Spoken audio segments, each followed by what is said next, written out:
Yeah, it's more fundamental. There's a great, I've been reading, some of you know, I've been reading some of the Haida tales, which there's people up in the Inside Passage and the border of Alaska and Canada, amazing stuff.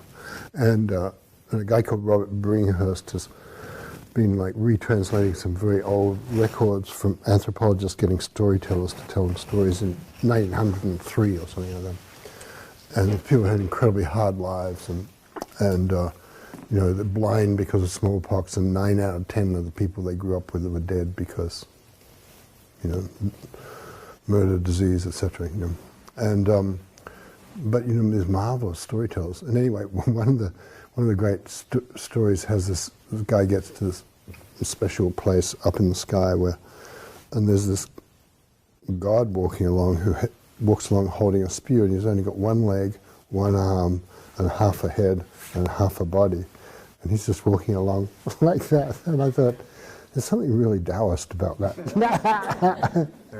And the guy's standing and spearing fish, you know, the god is, you know, and he's a god, like he's a partial god, you know, and it's sort of touching in a way. And the guy who wants something from him, who's come from the lower world, from our world, he turns himself into, puts on a salmon skin and jumps in, coho, he's spearing coho, and the god spears him, and so then he grabs the spear and breaks off the spearhead, and the god pulls, oh, there's no spearhead, and then he says, human beings do this sometimes. So there's this sweetness too, and then the human being has a spearhead with him that he trades for information.